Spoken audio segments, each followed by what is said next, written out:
realize how much more slippery the rocks would get too, because of people tracking mud over things, because there's roots everywhere. But then there's other places where there's these huge rocks and slippery rocks, and they just got worse as the race went on.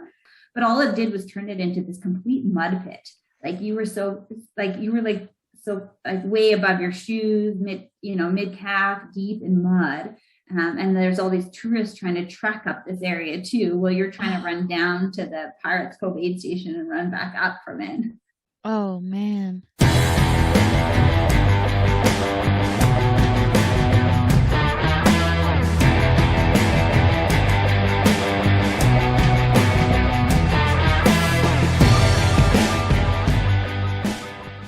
Hello, people.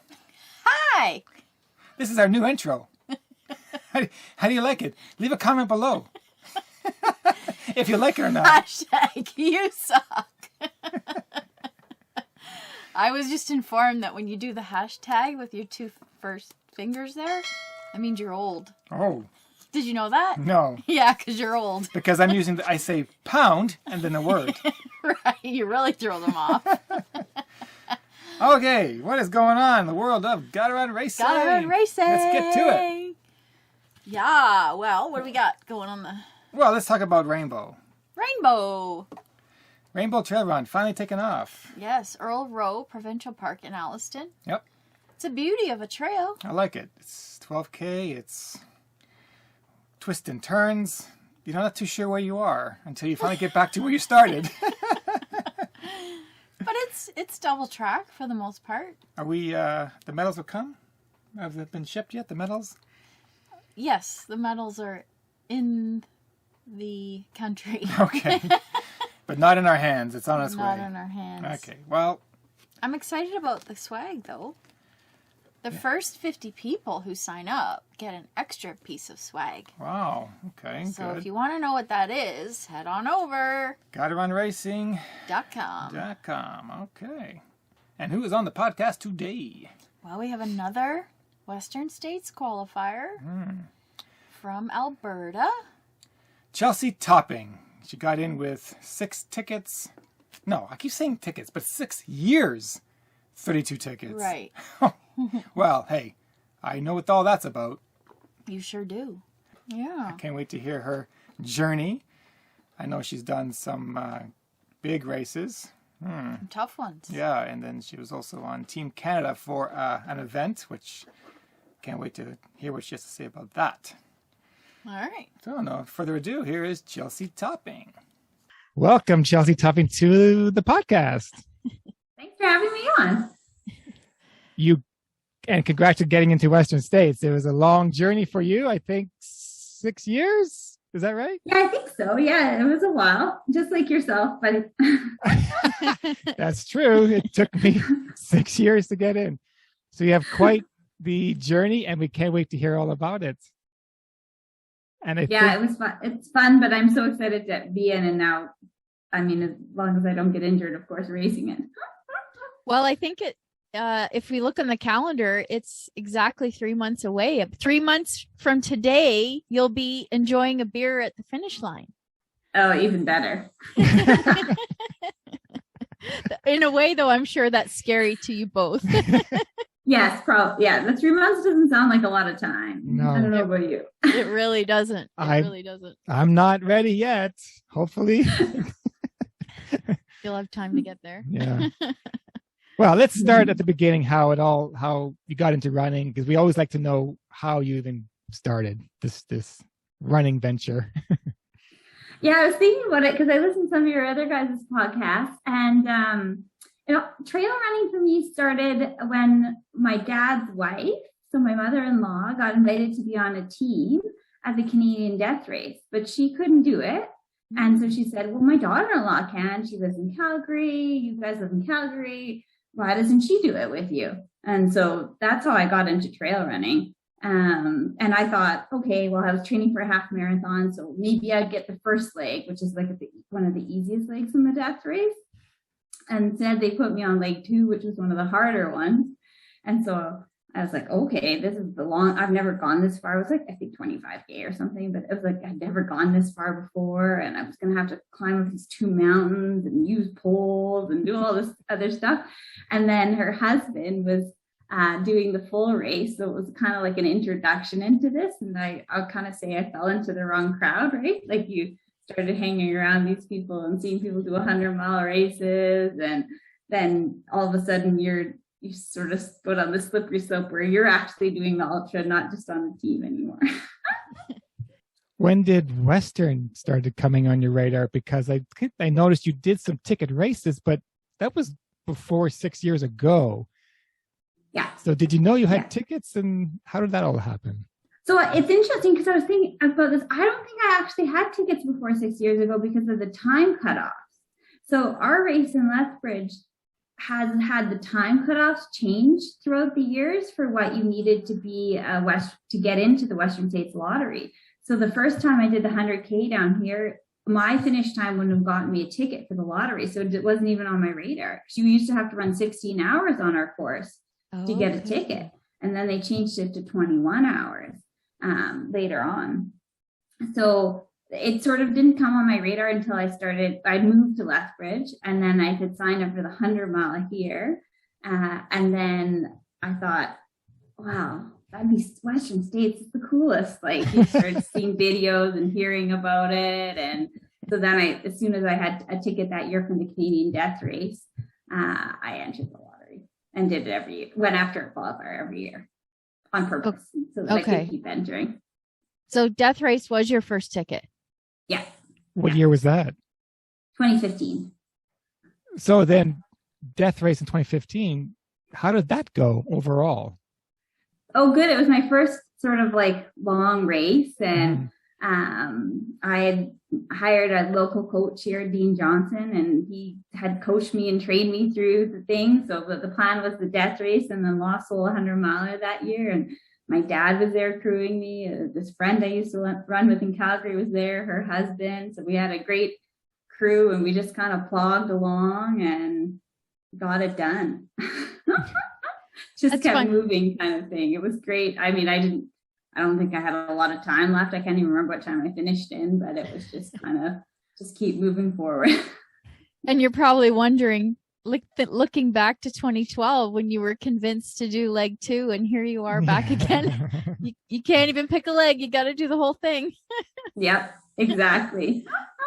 And that's why we've gone back. I was on the team with this gal who we went back to. We said we'd go back one day and solo it. And solo. Very nice. Well, it's funny that you mentioned Dean because we're actually talking to him on Tuesday. Oh, really? Yeah.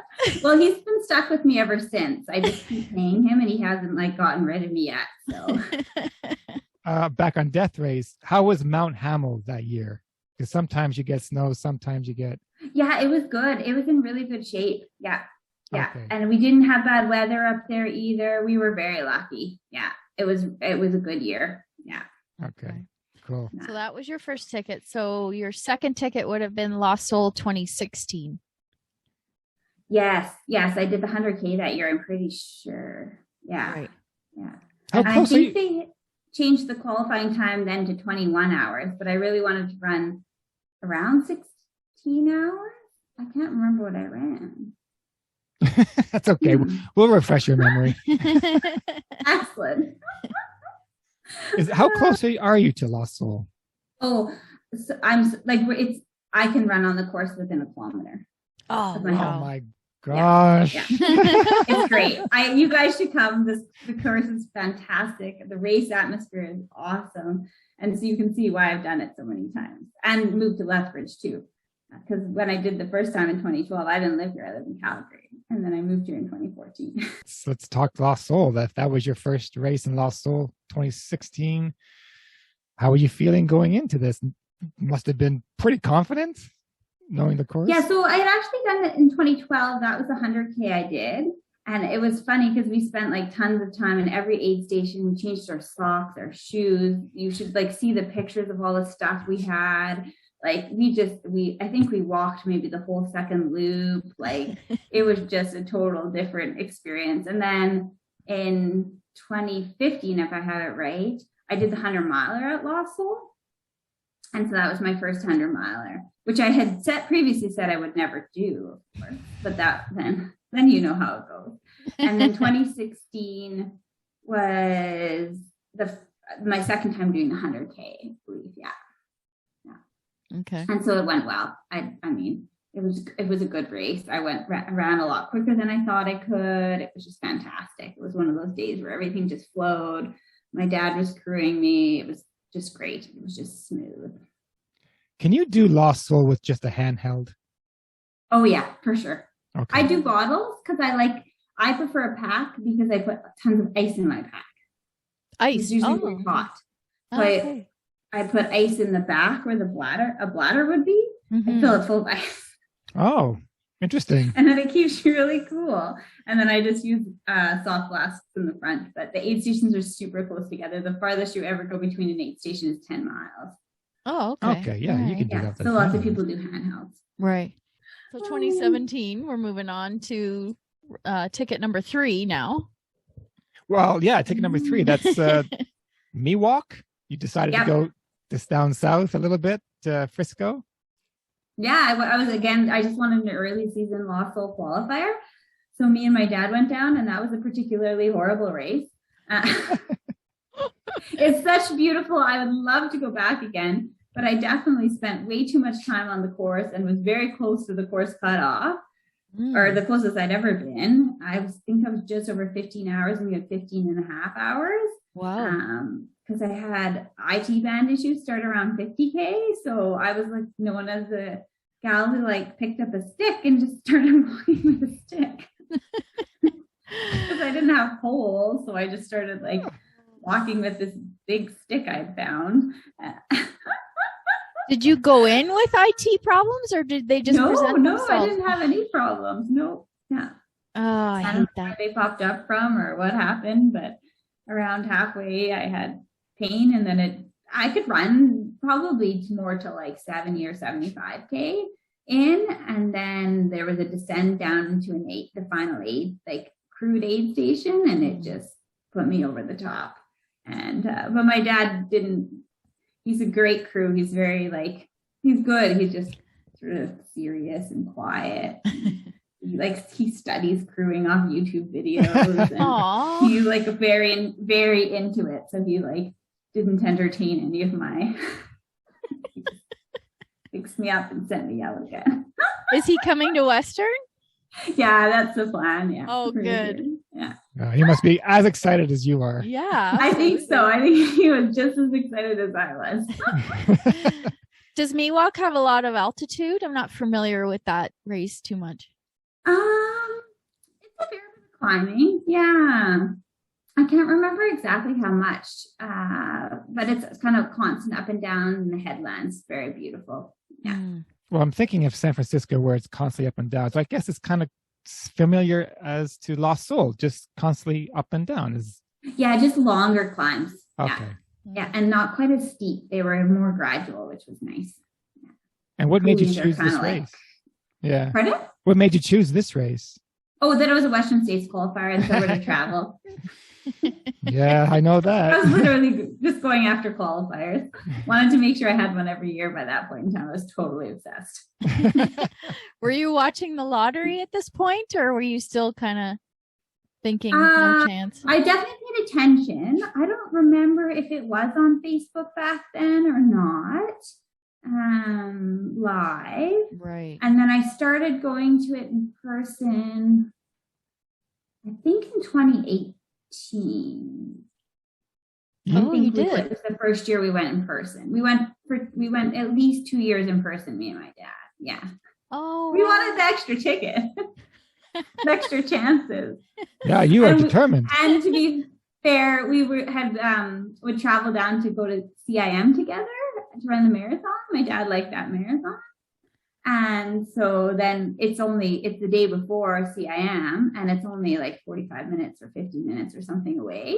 So we'd go up to Auburn the day before and watch the lottery and gaze at all the cool runners you see on YouTube and stuff like that, and cheer for all the people who get in and hope that you were the one who got in. Yeah, Norm did California International Marathon. Yeah. What year was that? Do you remember? I think it was 2016. Oh no, it was way before that. I don't remember. Yeah. But I was at the lottery in 2019. Were you there in 2019? Yeah. Wow. I got called. That's too funny. I got called. I was actually on stage. Oh, then I was definitely cheering for you. Me and my dad were cheering away for any, because we're like, there's a Canadian who's in the audience. We thought it was so cool. I was like, I want to be that person one day. Well, the video of me getting called is on our YouTube channel, so you can always watch it over and over again. Oh, I can't wait to meet your dad. He sounds awesome. Yeah, I think he loves ultra running as much as I do, even though he doesn't run ultras. He doesn't run ultras. Has he ever run an ultra? 8 more K, come on. Yeah, I know. I don't think so. He had signed up for 1 or 2 at a point in time, but then he's kind of gotten more into like just hiking now, and he's taking it a bit easier on his body. I'll be there soon. So let's move on to 2018, which was a pretty big year for you. I understand that you actually had signed up for a different race before you did Lost Soul. Can you tell us about that? Yeah. So I think 2018 started with, Sonoma wasn't a qualifier, was it? I ran Sonoma in 2018, but it wasn't a qualifier. And then I had signed up for Fat Dog. But Fat Dog got canceled. We got there and I was like, not sure, like the fires were bad. We weren't sure if they were going to call the race, what was going on. I wasn't even sure if I should race, like I was having these discussions with my dad. Is it even safe to be in the backcountry right now? Because it's pretty remote. Right. And then we're in the grocery store. We've got all our stuff in the cart. And then I get a text from my friend being like, the race is canceled. And then we're going back around the grocery store, putting everything back on the shelf. Oh, wow. Oh, no. That is something. In Kelowna. Oh, man. And the training for Fat Dog must have been grueling. Yeah. And so then I had a good base, which was awesome. And I'd been to Hard Rock that year with a friend to pace him. And it was just like a great training year. So then I said to Dean, I don't know, I was already signed up for the 100-mile, but so we just shifted my focus of training to Lost Soul. And that proved to be pretty fruitful. Yeah, it was an incredible race. It went so perfect. It was great. And my mom was there, my dad was there. I had friends pacing me. It was just like, they had me through those aid stations so fast. It was great.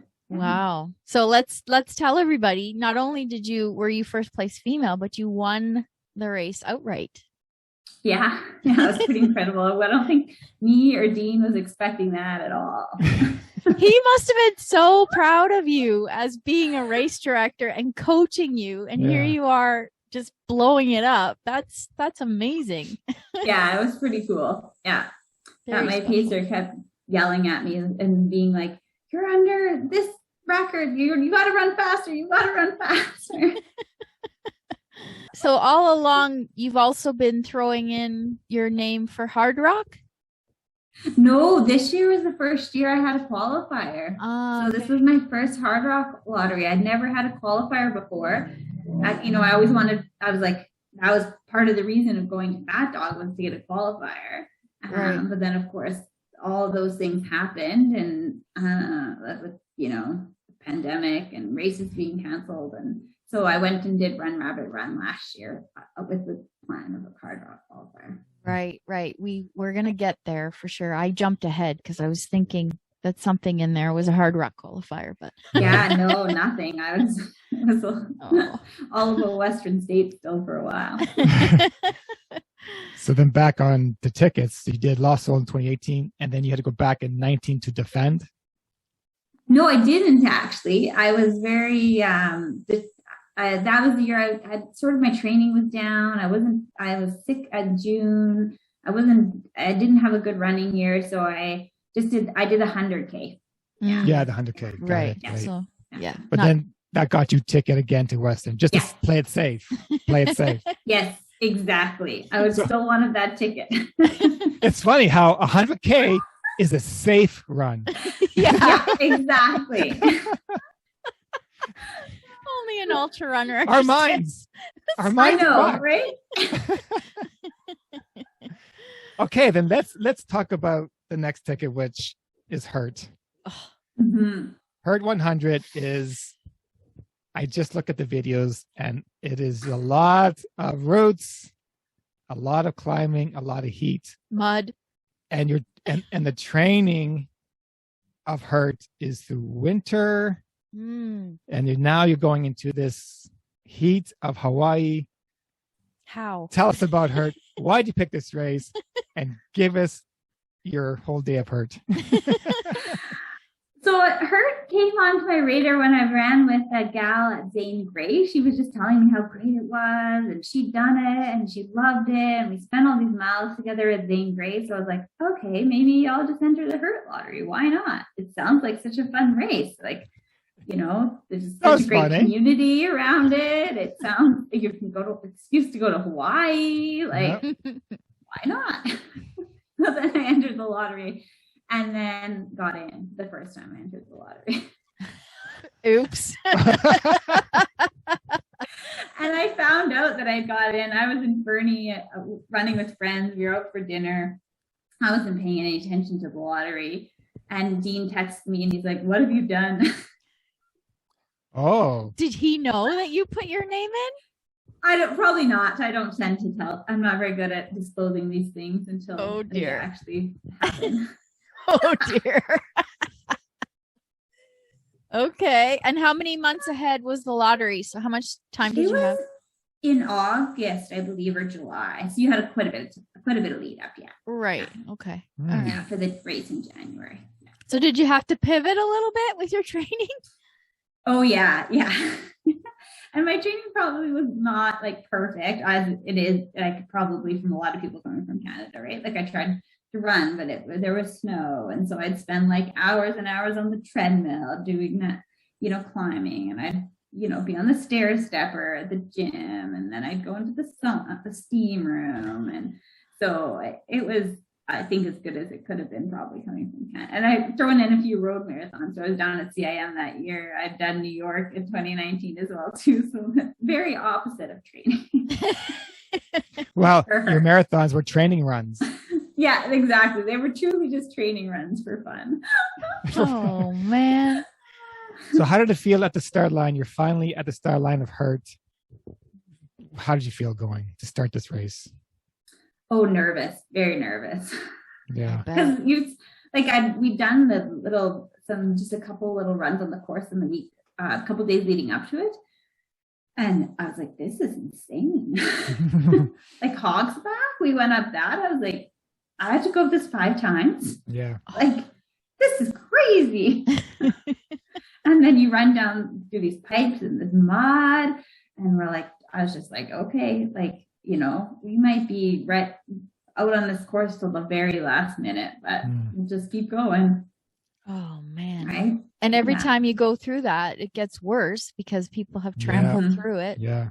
So it's just And I didn't realize how much more slippery the rocks would get too, because of people tracking mud over things, because there's roots everywhere. But then there's other places where there's these huge rocks and slippery rocks, and they just got worse as the race went on.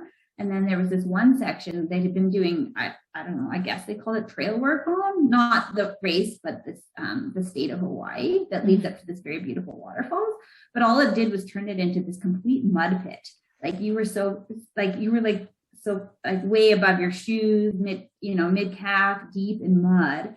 And there's all these tourists trying to trek up this area too, while you're trying to run down to the Pirates Cove aid station and run back up from it. Oh man. It was very interesting, but very fun. Such like the race organization and just the aid stations and everything was amazing. Wow. But you did pretty good. I think you were 5th female overall, which considering it's a 36-hour time limit, that speaks to how difficult it is, because I think it took you 33 and change. So that just tells you how hard this race really is. How did it feel does it start before sunrise or does it start later in the day? Yeah, it starts before sunrise. You start with a headlamp and you're pretty high up on the climb, which is beautiful when the sun comes up. So that was great. But then as a result, you finished quite a bit later. You still finished like fairly late the next day. Right. So that fifth lap, you're hot again. Mm-hmm. Were you ever thinking, oh my God, I don't think I'm going to get this thing done? Were you ever self-doubting at all? Or did you feel strong the whole time? Oh, no, I didn't feel strong the whole time. I was puking and nauseated and telling my husband I wanted to take a nap and refusing to eat food. So this was the true test of your career so far as an ultra runner. You were really, your mind pushed. You were really pushed. Yeah, exactly. Yeah, it was not an easy last lap at all. Wow. But you were tested and you passed the test. So. Yeah, obviously. Yes, yeah, that was true. It was good. I had a very good crew surrounding me and my husband pacing me, and then I got to the finish line. There is no way in hell I would ever do that race. I just looked at the video. But hold on, it's in Hawaii. No, exactly. Those roots look like they come out and eat you. They're just so intense. Yeah, I don't know how people actually run over them. Some of the fast men were just prancing over them. It was amazing. You're just like, this is crazy. It's so cool. Yeah. Good for you. Would you ever go back? Yeah. Of course. Of course. Of course. I feel like I left some things unfinished business on that course. Oh boy. Well, big congrats on that. That got you their fifth ticket, or Sixth. Yeah. Fifth ticket. 6 or 5? Yeah, that was my plan, was to use it for a lottery that would have been in 2020 that they didn't have. Right. So then I ended up using it in this lottery to get in. Right. Got it. Oh yeah. Yeah. Yeah. Wow. Okay. COVID just kind of threw everything off. It's hard to do math. Oh yeah. It just doesn't make sense. So moving on to 2021, you did another couple big races, Run Rabbit Run and Javelina. That's quite the difference of two different races. Like one's mountain, one's desert. What was going on there mentally? Yeah. So I signed up for Run Rabbit. Well, actually, I'd originally signed up for Grindstone, and that's what I was training for. But then I got a spot in Run Rabbit. I wanted a hard rock qualifier. So the goal was Run Rabbit for sure. The goal was a hard rock qualifier. And so that's what I went there for. Yeah. And you did pretty well. You finished 3rd. Yeah, it was, again, I obviously have some issues I need to sort out, but I spent a lot of the later part of the race throwing up and sitting in aid stations. So it was still a very good race, but I got to know some of the aid station people in the half of the race. A little more than you wanted to originally. Yeah, exactly. I never had that problem personally of throwing up and then trying to run after throwing up. I guess as a man, if I throw up, I'm out. Definitely. But women are so strong. Yes. They can just keep going. Yeah. Well, I did have to sit down and try to get some calories in. Yeah. Now we're going to Javelina, and you got intense heat throughout the day. That must have messed up your nutrition. Yeah. So I don't really know why I signed up for Javelina, except for that I saw that other people were, and I was like, well, I felt really good after Run Rabbit because I'd spent all this time in the aid station. I didn't feel like my legs were trashed or anything like that. So I was like, I have all this fitness. Let's just do another race. It sounds fun. Again, Phoenix direct flight. It just sounds like this cool race. I've always wanted to do it because it's this party. It's on Halloween. It just sounded like a blast, right? So I was like, why not? It's the year. I'll just put my name in, see if I get off the wait list. Dean's down there, my coach at that time of year. Like it'll just be a good time. And so then I got off the wait list and I was like, what have I done?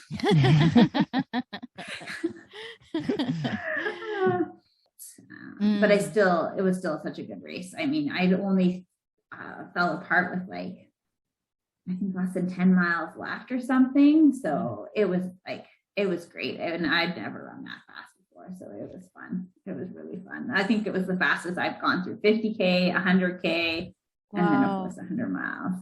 Yeah. Did you find it hard though, because you weren't climbing? So taking like a rest break by hiking mountains, did you find that difficult?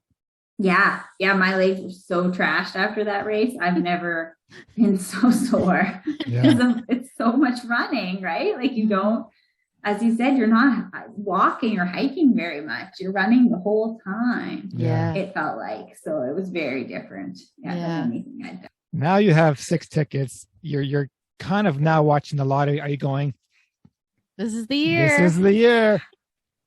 I just feel like if I get it, like I'll get in one of these years. If it's not this year, it'll probably be next year. Our plan was that I was going to watch it live with my friend Marissa, who's going to be pacing me at her house.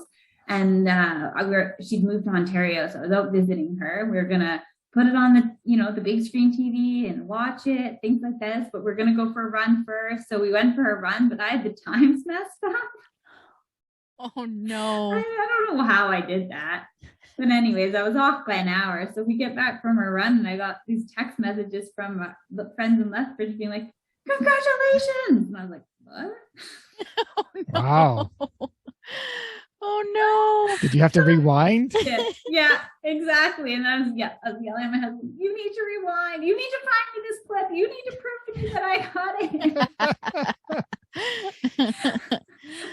Oh man, that's funny. That's funny because you always go down to see it live, and then the one time you get in, you weren't even paying attention.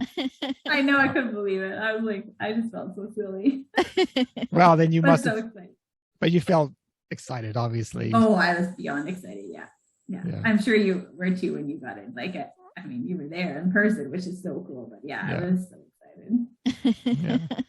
You're doing a warm-up race by the looks of your ultra sign-up? Yeah. I'm going to Canyons because I felt like this is the one chance I've got in. Let's go all in. I've been to Western States and done the training camp before. And I'll back again this year too. I went just for fun for training one year. Dean suggested it. Yeah. Like, you don't have to be in the race to do the training camp. So why not just go run on the trails? And it was awesome. It was so much fun.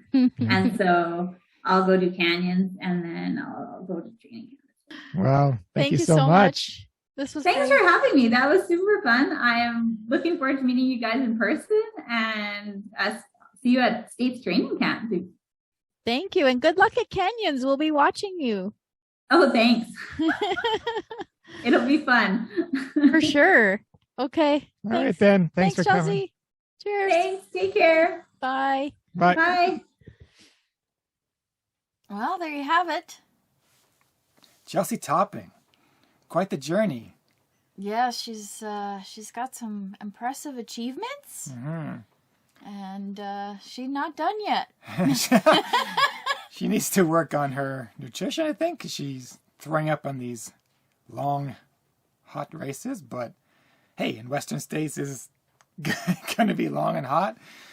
But she'll get it done. She'll get it done. Absolutely. Yeah. Can't wait to meet her and her dad and her coach. All that good stuff coming up on Western States. Wow. Time's ticking. Yeah, 3 months to go. Oh, well, we'll all be there and hope you are there too. If you like what you hear, give us a like. And if you'd like to listen to the full chat with Chelsey, check out our podcast channel. cheers.